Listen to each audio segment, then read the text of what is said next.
Hi, I'm Catherine Davis. I'm a pediatric speech-language pathologist, and we're going to talk about motor imitation. So a lot of times I have parents of little ones come in, and by little, it's typically about 18 months, maybe up to 3 or 4 years, and their primary concern is that their child isn't talking or not talking like they should be. Maybe they say words randomly, but they don't use words to tell you what they want. So when we look at language development, the first word should be produced at age 1. Child should be saying at least one word. Age 18 months, we expect about 10 to 15 words is what I'd be comfortable with. And then by 2 years, it should really expand about to 200 words. At least 50 is the milestone, but most kids say 200. And then past that, we cannot lose count, right? We should lose count after that, after 2 years. And by 2 years, they should be putting 2 words together. 3 years, 3 words together, and so on. So let's go back when the kiddo is little, if your kiddo is little, and they're not saying any words, or again, randomly, not when you want them to, and they're not copying you, we need to break it back down. And by breaking down those imitation skills. So we can't just so I use this little toy microphone, and I can't just say this and then give them the microphone and expect them to say the word. That's not going to happen. We have to make it really fun, be really silly, and make it tempting for them, and make it simple, something that they can be successful with. So usually what I start with is motor imitation. You'll start seeing that. You should typically start seeing that in babies, maybe around like 9-10 months. They start to wave bye, which is they are imitating. They start to clap when you clap. And then they start to imitate some sounds that you're making, like uh-oh, or just ba-ba-ba-ba, even with the babbling and all of that. So that's why we've got to break down. If your kiddo isn't saying words or imitating words like they should be, then we've got to go back to motor imitation and lay a solid foundation there. Okay, so all of that being said, let me pull this up really quickly so I make sure we cover plenty of examples. So I'll use this baby doll in a second. We'll use her to pretend she's our little one.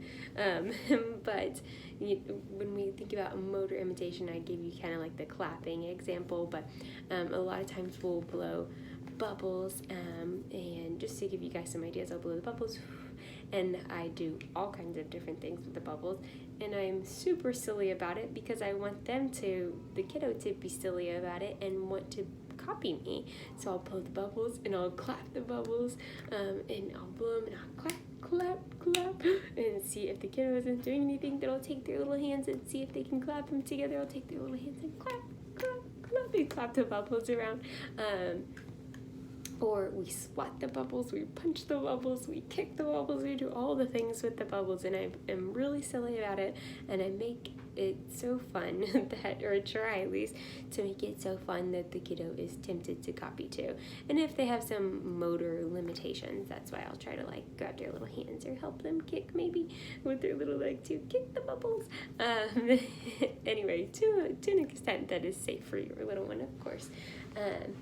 So what else can we do? Let's see.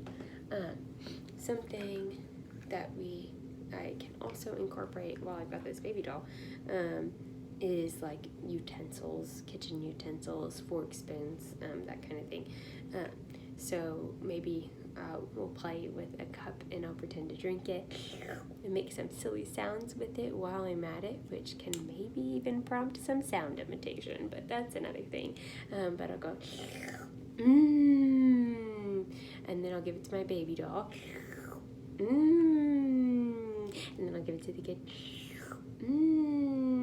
So we're not only promoting motor imitation, but in a sense also, well, yes, also definitely pretend play, because we're pretending we're drinking, but we're making it really fun and And yeah, making them tempted to, want to do it too. They want to make that sound or make that movement because I'm being so silly and I'm enjoying it. Hopefully, they'll do it too.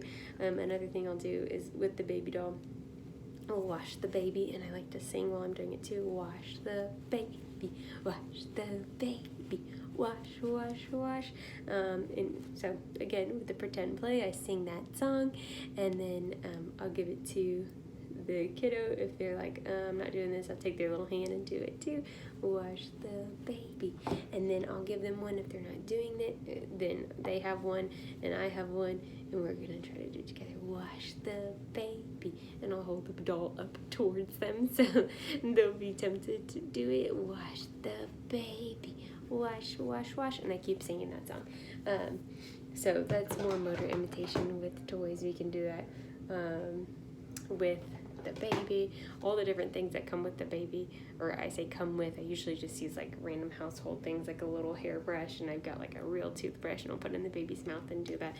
We can pour, and I always make those silly sounds or sing songs to go along with it to make it super fun.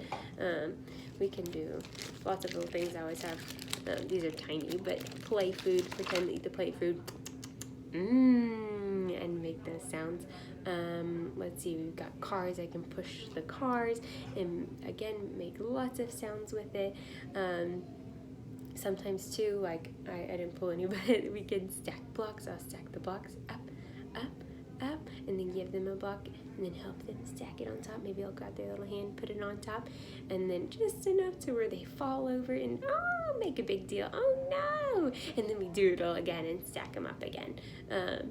So they're like copying the movement and how I'm using the block, and they're also engaging in the activity with me, which is also working on some attention skills.